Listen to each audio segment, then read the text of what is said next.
Hello students, so today we are going to consider a deficiency symptoms of different mineral.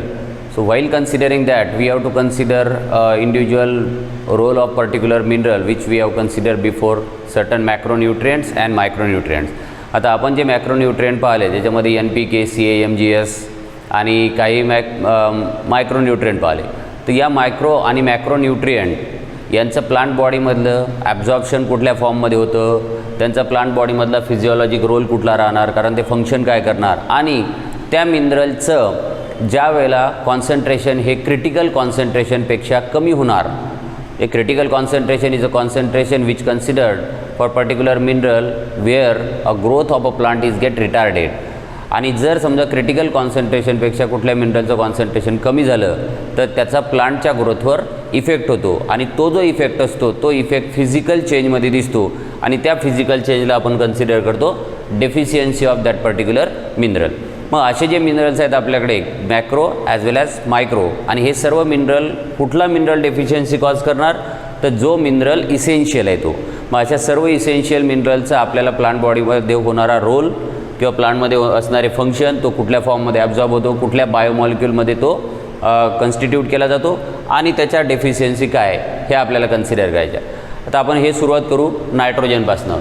So nitrogen is absorb as a nitrates, then nitrite and ammonia. Nitrogen is absorb in form of nitrate, nitrite and ammonia.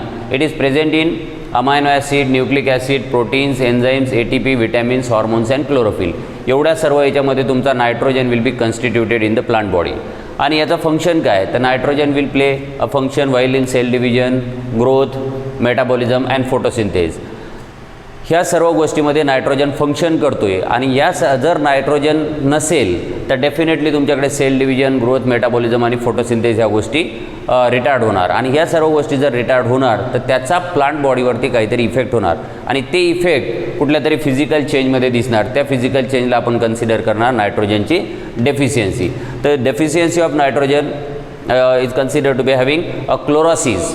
Chlorosis आपण already पाहिलेलं आहे, yellowing of leaf. Chlorosis which appears first in older leaves and then in younger leaves. आता हे older लीफमध्ये आणि younger लीफमध्ये काय येतं, तर याच्यासाठी आपल्याला मोबाईल एलिमेंट आणि इमोबाईल एलिमेंटच्या कन्सेप्टवरून आपल्याला हे समजून जाईल. तर नायट्रोजनची डेफिशियन्सी असणार chlorosis first appears in chlorosis which has been cause by the deficiency of nitrogen first appears in older leaves and then in younger leaves. Decrease in protein synthesis. Why nitrogen will cause decrease in protein synthesis? Because nitrogen is considered to be the component of several enzymes, and so nitrogen will be as a protein is of amino acid, and amino acid needs to be having a nitrogen. त्याच्यामुळे या ठिकाणी नायट्रोजनची पण नायट्रोजनच्या डेफिशियन्सीमुळे protein synthesis hamper होणार. Then anthocyanin development in the leaf petiole. आता anthocyanin develop झाल्यामुळे काय होतं, लीफचा कलर रादर रेडनेस येतं, लीफ कलरेशनमध्ये रेडनेस येते. अँथोसायनिन रादर वी कन्सिडर बीटरूटचा जो कलर असतो त्या प्रकारचे कलर अँथोसायनिनमुळे डेव्हलप होतात. Then decrease in a cell size as well as cell division. मग नायट्रोजनच्या डेफिशियन्सीमुळे सेल साईज आणि सेल डिव्हिजन पण डिक्रीज होणार. Plant remains stunted. हे महत्त्वाचं आहे की प्लांट क्लोरोसिस आणि स्टंटिंग ऑफ हाईट हे नायट्रोजनचे डेफिशियन्सी झाले. Plant remains stunted. स्टंटेड म्हणजे if although plant is genetically tall but still it will not look tall, it will be remain stunted. Delay or complete suppression of flowering. मग या ठिकाणी नायट्रोजनच्या डेफिशियन्सीमुळे flowering ही delay होऊ शकते किंवा completely suppress होऊ शकते. तर नायट्रोजनच्या डेफिशियन्सीमध्ये chlorosis, then decrease protein synthesis, then having stunted growth आणि complete or partial suppression of rather delay in flowering, ह्या सर्व गोष्टी राहणार डेफिशियन्सी ऑफ नायट्रोजन. तर नायट्रोजन हा ॲब्झॉर्ब होतो नायट्रेट, नायट्राइट आणि अमोनियाच्या फॉर्ममध्ये. या ठिकाणी नायट्रोजन प्लांट बॉडीमध्ये कुठं कुठं कन्स्टिट्यूट केला जातो, कुठल्या बायोमॉलिक्यूलमध्ये ते, आणि प्लांट बॉडीमध्ये नायट्रोजनचे फंक्शन. I will consider. हे बघा या ठिकाणी क्लोरोसिस दिसते, हे येलोइंग ऑफ लीफ, या ठिकाणी येलोइंग ऑफ लीफ दिसतं. तर हे जे येलोइंग ऑफ लीफ आहे तर ते yellowing of leaf is because of is considered as chlorosis and is because of deficiency of nitrogen. Now we will consider another nutrient, that is phosphorus. Phosphorus is constituted as in a nucleotide, phospholipid, ATP, nucleoprotein and coenzyme. Phospholipid are nucleoprotein, phosphorus are nucleotide, phospholipid, ATP, न्यूक्लिओप्रोटीन यांच्यामध्ये constitute केला जातो. आता याचे plant बॉडीमध्ये function काय, तर फॉस्फरसचा main function आहे एनर्जी ट्रान्सफरमध्ये. फॉस्फरस जसं आपण ॲडेनोसिन ट्रायफॉस्फेट म्हणतो, तर त्याच्यामध्ये जो फॉस्फेट 2 फॉस्फेटमधला जो बॉन्ड असतो तो बॉन्ड एनर्जी ट्रान्सफर करतो. It is also involve in cell division, root lengthening, seed and fruit development and early ripening required for all photophosphorylation reaction. फॉस्फोरायलेशनसाठी फॉस्फरस आवश्यक आहे. कुणाचंही फॉस्फोरायलेशन करायचं असेल तर त्या ठिकाणी फॉस्फरस असणं आवश्यक आहे. आणि याच्या डेफिशियन्सी काय होणार? The accumulation of anthocyanin, older leaves become chlorotic. आता या ठिकाणी older leaves become chlorotic whereas younger leaves remain green. Formation of necrotic spot, याच्यामध्ये नेक्रोटिक स्पॉट पण आपल्याला पाहायला भेटतात. Then decrease in protein synthesis, plant become stunted.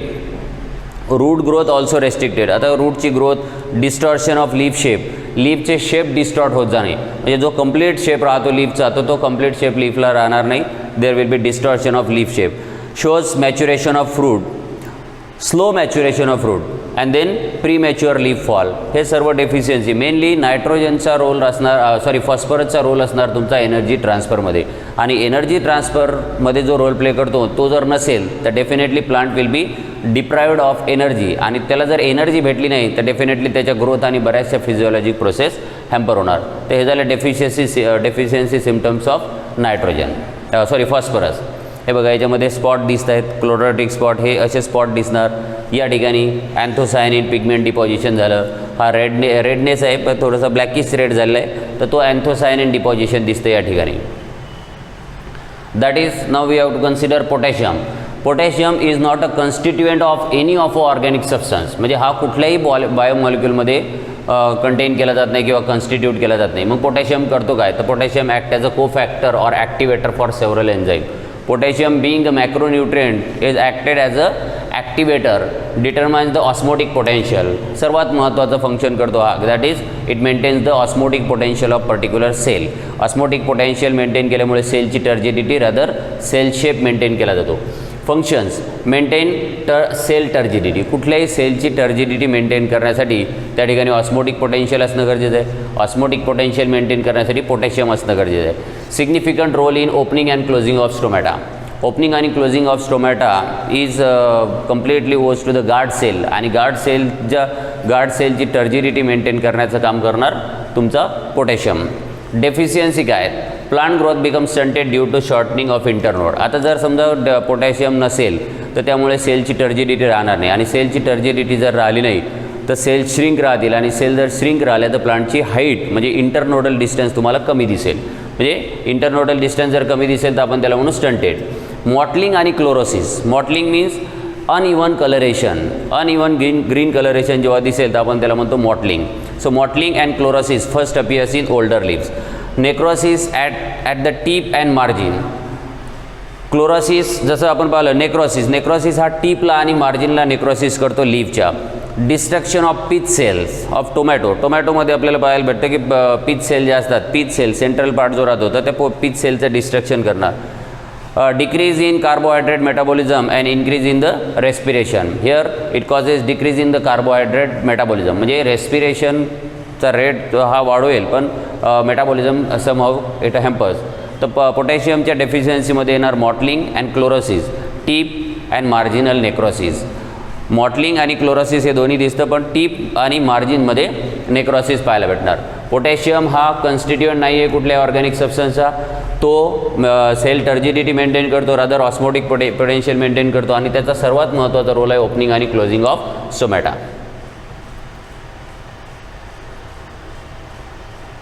See here necrotic spots. या ठिकाणी सर्व नेक्रोटिक स्पॉट आले आणि मार्जिनल क्लोरोसिस. ही बघा ही क्लोरोसिस मार्जिनला चालली आहे. तर हे मार्जिनल क्लोरोसिस आणि हॅव्हिंग अ नेक्रोटिक स्पॉट असे याचं डेफिशियन्सी आपल्याला फिजिओलॉजिकली दिसेल. हे बघा या लीफमध्ये वेगवेगळ्या प्रकारचं तुम्हाला हा जो कलर दिसतो दिस is deposition of अँथोसायनिन.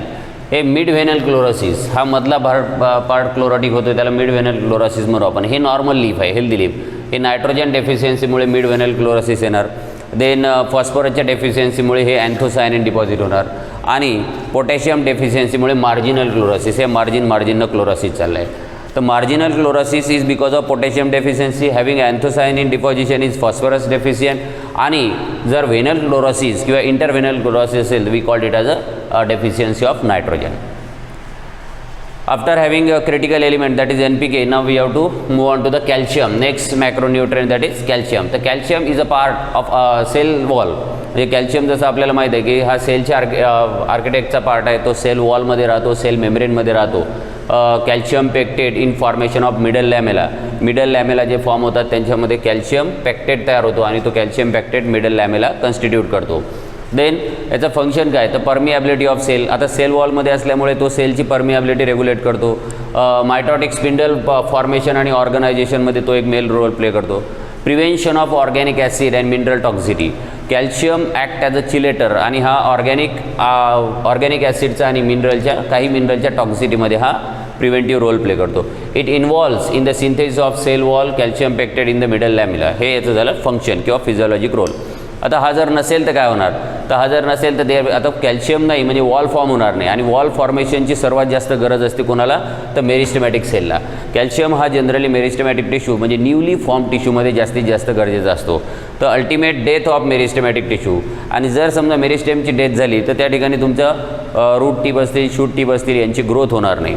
Then chlorosis along the margin of a young leaf later on they becomes a necrotic. म्हणजे सुरुवातीला यंग लीफमध्ये क्लोरोसिस दिसणार आणि नंतर तेच लीफ नेक्रोटिक स्पॉट डेव्हलप करतात. Distortion of leaf shape. Calcium नसल्यामुळे काय होणार की सेल तयार होणार नाही आणि टीपच्या ज्या सेल असतील त्यांच्यामध्ये वॉल फॉर्मेशन नसणार आणि त्याच्यामुळे सेल शेप त्याच्यामध्ये राहणार नाही. Root poorly develop or may become gelatinous. रूटचं डेव्हलपमेंट प्रॉपर होत नाही किंवा ते रूट जो एक त्याला रिजिडिटी पाहिजे ती रिजिडिटी याच्यामध्ये भेटणार नाही. तर कॅल्शियम डेफिशियन्सीमध्ये क्लोरोसिस राहणार आणि ते ज्या ठिकाणी क्लोरोसिस झालं तेच नंतर further they will be develop as a necrotic. Distortion of leaf shape आणि अल्टिमेटली मेरिस्टेमॅटिक टिश्यूची डेथ होणार आणि मेरिस्टेमॅटिक टिश्यूची रूट टिप आणि शूट टिपमध्ये डेथ झाल्यामुळे there will be distortion of shape. तर कॅल्शियम हा मेनली इन्व्हॉल्व करतो सेल वॉल फॉर्मेशनमध्ये. कॅल्शियम हा आर्किटेक्टचा पार्ट आहे. Calcium is a part of architect and so we consider calcium as a immobile element. Calcium हा immobile element आहे. Then we have to consider magnesium. Magnesium occupies the central spot in the chlorophyll. आपण जर क्लोरोफिलचं फोटोसिंथेसमध्ये क्लोरोफिलचं structure पाहिलं तर त्या chlorophyll मॉलिक्यूलचा central part जो आहे त्याला चारी बाजूनं पोर्फायरिन रिंग असणार आणि सेंट्रल पार्ट जो असेल तर त्या ठिकाणी असतो तुमचा magnesium. So we consider it is a centre having in a centre spot of chlorophyll molecule and thus it is vital for photosynthesis. आता हा जर समजा सेंट्रल मॉलिक्यूल आहे तुमच्या क्लोरोफिल पिगमेंटचा ज्याच्यामुळे तुमच्या लीफला ग्रीन कलर आहे तर त्याचा जर सेंट्रल पार्टमध्ये आहे तर हा डेफिनेटली मेन रोल प्ले करतो फॉर हॅव्हिंग फोटोसिंथेसिस.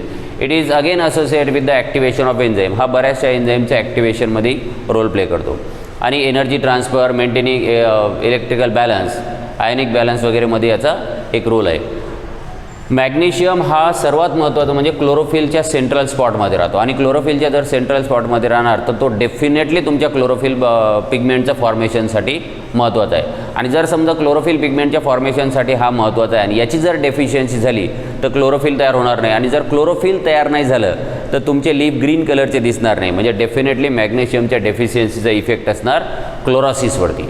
मॅग्नेशियम जर डेफिशियंट झाला तर तुम्हाला सहजच पाहायला भेटेल क्लोरोसिस आणि chlorosis that appears in older leaves. See हा फंक्शनमध्ये कुठं असतो it is involve in the formation of chlorophyll carotenoid and nucleic acid. Growth and मेटाबॉलिझममध्ये मेन रोल प्ले करतो. Then nodule formation of leguminous plant. Leguminous प्लांटच्या nodule फॉर्मेशनसाठी याचा रोल आहे. तर मॅग्नेशियमच्या डेफिशियन्सी आपल्याला काय काय दिसतात तर interveinal chlorosis first step yes interveinal chlorosis दोन वेनच्या मध्ये येणारी क्लोरोसिस. डेव्हलपमेंट ऑफ अँथोसायनिन की अँथोसायनिन डेव्हलप होतं आणि जो अँथोसायनिन डेव्हलप होतं नंतर त्याच ठिकाणी तुम्हाला अपियर होणार necrotic spot. Depression of internal phloem and extensive development of chlorenchyma की यांचं डिप्रेशन होणार.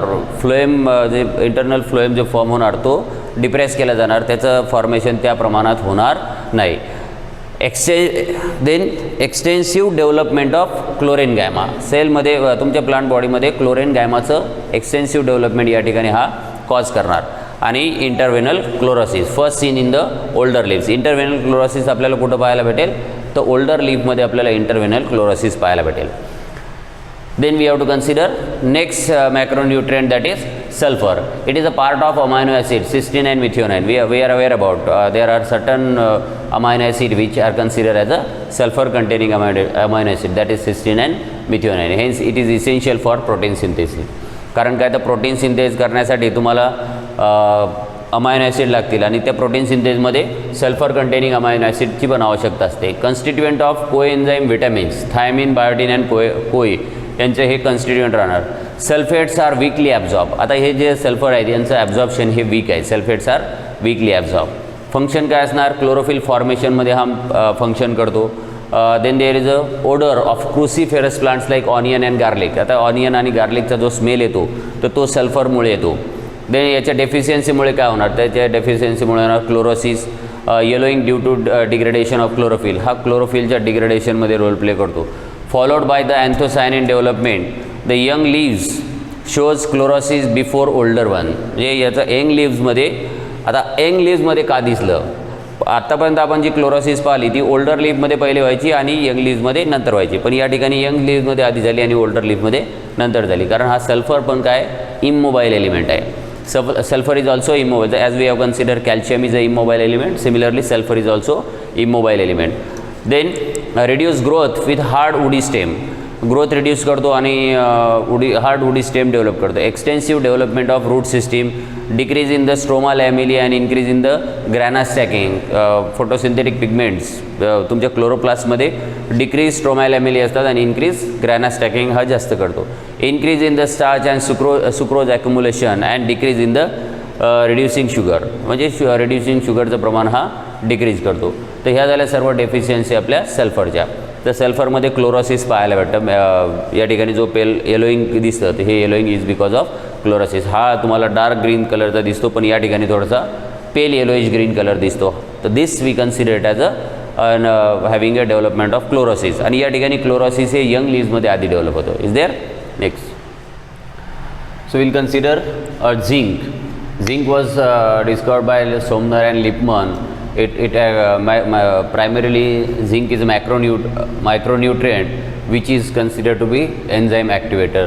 That dehydrogenase type enzymes will be activated. Hexokinase, then triphosphate dehydrogenase. These enzymes are activated by zinc. Then zinc will be in function of formation or synthesis of auxin and indole acetic acid. These are growth regulator. Then RNA and protein synthesis will also see how your zinc will be involved in formation or rather synthesis of auxin, indole acetic acid, RNA and protein. Here the most of enzymes required for synthesis of auxin, indole acetic acid, RNA and protein are activated by the zinc. So zinc will be considered for formation or synthesis of these components. Then it involves in the utilization of CO2 as well. Atmospheric CO2 will be fixed by the plant, and while having fixation of that atmospheric CO2 by the plant, so we consider it as a utilization of CO2. That is CO2 is utilized with the help of zinc. So zinc will cause a certain deficiency, that leaf malformation means leaf shape will be changed. We consider it as a little leaf disorder. Rather, intervalent chlorosis is also a deficiency symptom of a zinc. But leaf malformation, that is having a little leaf shape, normally whatever the shape of leaf will be there, त्या normal शेपपेक्षा झिंकच्या डेफिशियन्सीमुळे प्लांटच्या लीफचे shape हे छोटे छोटे राहणार. म्हणजे normally जर आपल्या प्लांटला मोठे लीफ येत असतील आणि झिंकची जर डेफिशियन्सी असेल तर लीफचा शेप हा छोटाच राहणार. त्याला म्हणतो आपण little leaf disorder. Then internode shortening. Internodal distance हे शॉर्ट होणार आणि इंटरनोडल डिस्टन्स जेव्हा शॉर्ट होतं तर 4 इंटरनोडचं एक प्रॉपर लेंथ जी राहणार तर ती लेंथ न राहता 4ही इंटरनोड एकदम जवळजवळ राहणार. त्याला म्हणतो आपण रोसेट स्ट्रक्चर. तर हे rosette internodal shortening or we consider it as a rosette disorder. तर रोसेट डिसऑर्डरमध्ये इंटरनोडल डिस्टन्स म्हणजे इंटरनोड ज्या समजा एवढ्यामध्ये राहणार तर त्या 4ही इंटरनोड एकाच जवळजवळ राहणार तर ते इंटरनोडल शॉर्टनिंगला आपण म्हणतो rosette.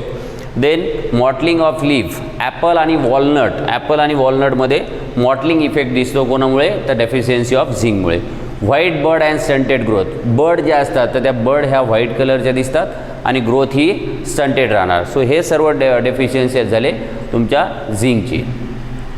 Then next manganese.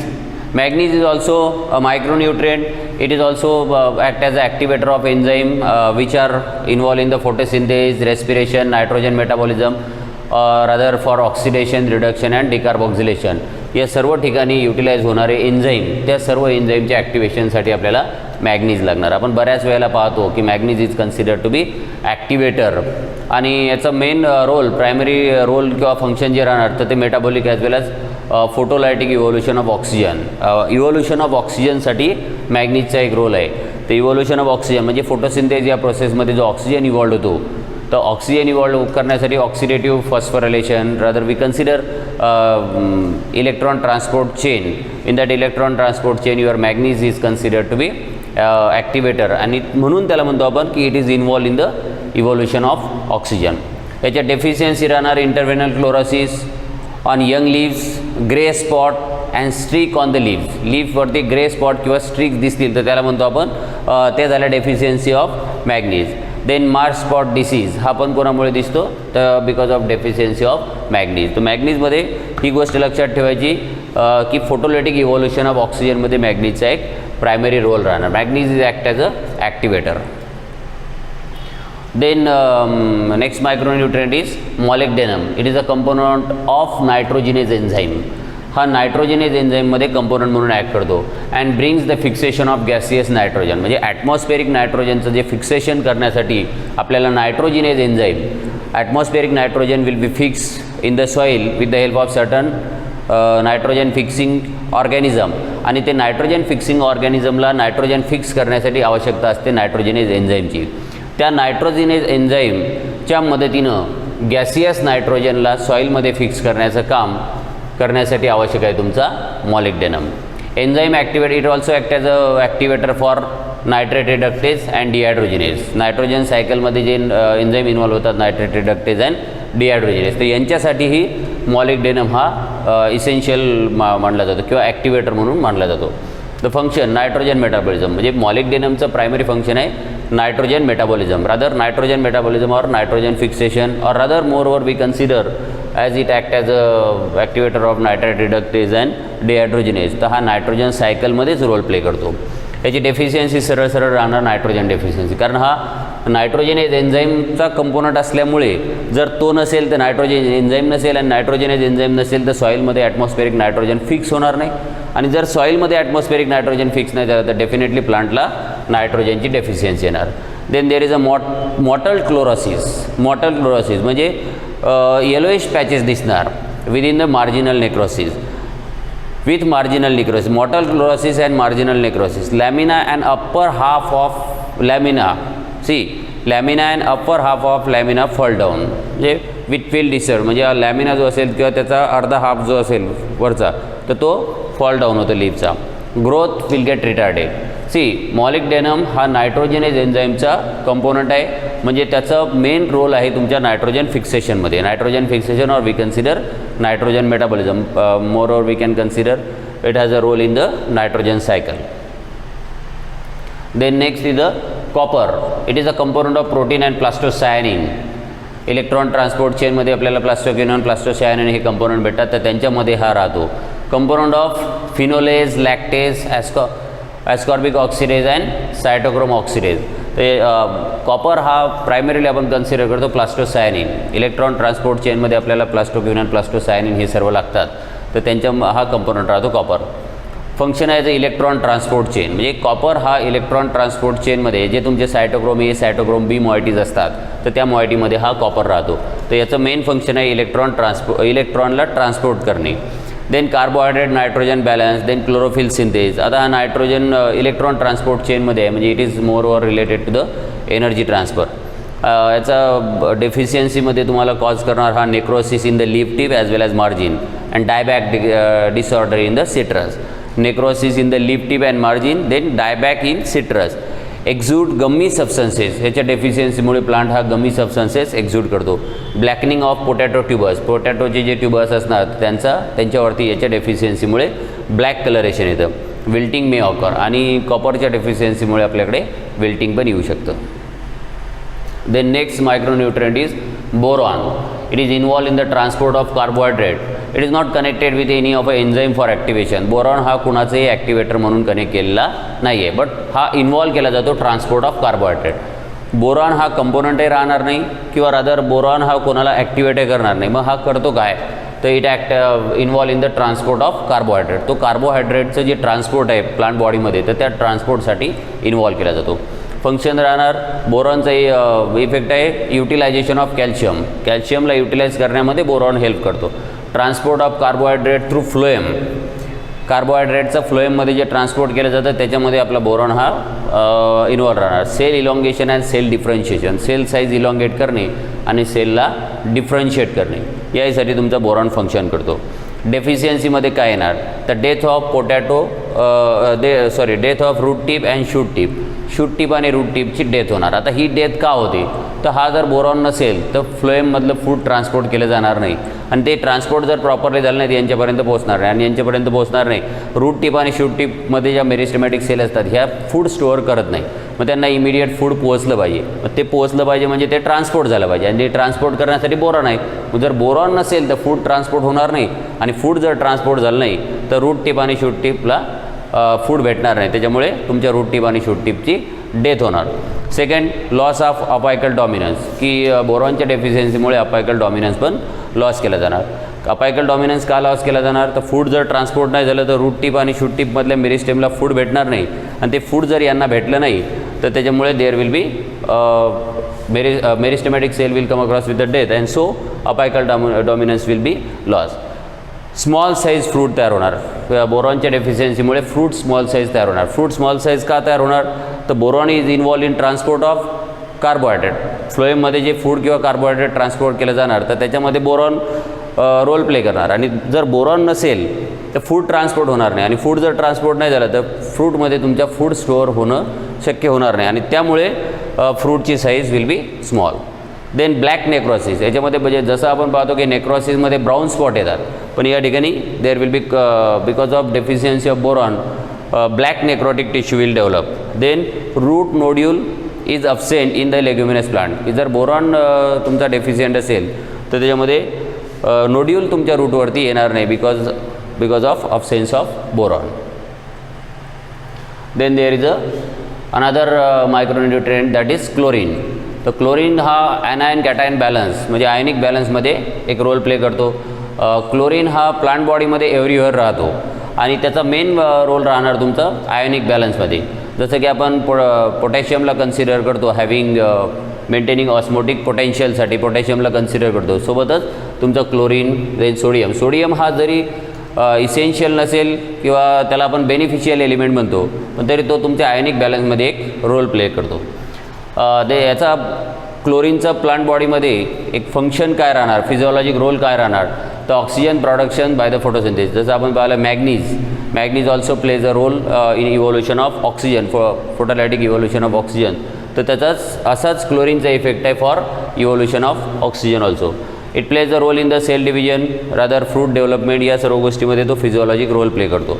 डेफिशियन्सीमध्ये bronze colouration in the leaves colour will be bronze. Rather आपण पाहिलं की क्लोराटिक होऊ शकतात रेडनेस येऊ शकतं लीफमध्ये अँथोसायनिन डिपॉझिशनमुळे पण क्लोरीनच्या डेफिशियन्सीमुळे ब्रॉन्झ कलरेशन ऑफ लीफ पण येऊ शकतं. Wilting chlorosis necrosis in young leaves. Wilting आहे होणार लीव्हचं. विल्टिंग का होणार तर आयनिक बॅलन्स मेंटेन राहणार नाही because of deficiency of chlorine आणि त्याच्यामुळे wilting is only because of loss of turgor. मग विल्टिंग आहे दिसणार क्लोरोसिस आहे दिसणार आणि नेक्रोसिस दिसणार आणि हे यंग लीव्समध्ये पहिले दिसणार. देन फ्लॉवर ॲप्सिशन प्रीमॅच्युअर लीफ फॉलला आपण जसं ॲप्सिशन म्हणायचं तसं या ठिकाणी आपल्याला ॲप्सिशन बघायचं आहे कोणाचं फ्लॉवरचं. फ्लॉवर ॲप्सिशन म्हणजे फ्लॉवर फॉल डाऊन होणार. Then reduce fruiting. आता फ्लॉवरच जर फॉल डाऊन झाले तर फ्रूट नॉर्मली रिड्यूस होतील. Then we have to consider next micronutrient that is iron. It is essential for chlorophyll formation. जसं आपण पाहिलं की क्लोरोफिलचा सेंट्रल मॉलिक्यूल जो राहणार तो असेल मॅग्नीज आणि आयर्नचा एक रोल राहणार तुमच्या क्लोरोफिलला फॉर्म करण्यासाठी. इट ॲक्ट ॲज आणि हा पुन्हा काय करतो it activates catalase enzyme. It is a component of cytochrome ferredoxin and catalase. हे फेरिडॉक्झिन रिड्युसिंग सबस्टन्स वगैरे जे असतात किंवा रादर फेरिडॉक्झिन आपण कन्सिडर करतो इलेक्ट्रॉन ट्रान्सपोर्ट चेनमध्ये तर त्याच्यामध्ये तुमचा आयर्न हा त्या यांच्या कंपोनंट राहतो. फंक्शन राहणार electron transport chain. It involve in the development of chloroplast and other photosynthetic pigment. की प्लांट बॉडीमध्ये जे फोटोसिंथेटिक पिगमेंट असणार ॲज लाईक क्लोरोफिल पिगमेंट आणि इतर जे पिगमेंट असतील तर त्यांच्या डेव्हलपमेंटमध्ये तुमचा आयर्न रोल प्ले करतो. Then it again involve in the having protein synthesis. Deficiency राहणार इंटरव्हेनल क्लोरोसिस. इंटरव्हेनल क्लोरोसिस, दोन व्हेनच्या मध्ये जो टिश्यू असेल, ग्रीन कलरच्या तुमच्या सेल असतील तर त्या सेल आता क्लोराटिक होणार, म्हणून आपण त्याला म्हणतो interveinal chlorosis in young leaves. Light green colour plant body, entire plant बॉडीचंच कलरेशन हे लाईट ग्रीन होतं. Then aerobic respiration is also affected. Then nickel, we consider nowadays nickel is involved in essential element. So we consider your nickel is essential for urease and hydrogenase activity. Urease आणि hydrogenase एन्झाईमच्या ॲक्टिव्हिटीसाठी nickel consider केला जातो essential. का तर हा त्याला activate करतो. It involve in the metabolism of urea and ureides. Leaf tip necrosis is consider as a leaf tip necrosis. Normally आपण पाहिलं मार्जिनल नेक्रोसिस, तर या ठिकाणी तुमच्या लीफ टिपला नेक्रोट करणार. कोणामुळे तर because of deficiency of nickel. These are some beneficial elements which we don't consider them as a essential but they are beneficial plant. म्हणजे ते नसतील तर काही प्रॉब्लेम होणार नाही, पण असतील तर त्यांचा आपल्याला फायदाच असेल किंवा ते काहीतरी आपल्याला कुठल्या तरी फंक्शनमध्ये त्यांची मदत होणार. रादर सोडियम आहे, ॲल्युमिनियम आहे, कोबाल्ट, सिलिकॉन, गॅलियम, सेलेनियम आणि आयोडीन, हे सर्व झाले beneficial element.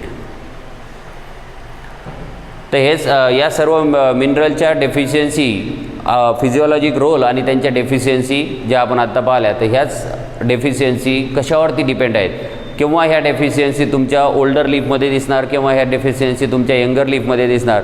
That is completely dependent on the mobility and immobilisation of that particular mineral. तर हे आता मोबिलिटी आणि इमोबिलायझेशन ऑफ मिनरल हा कन्सेप्ट आपल्याला नेक्स्ट कन्सिडर करायचा आहे.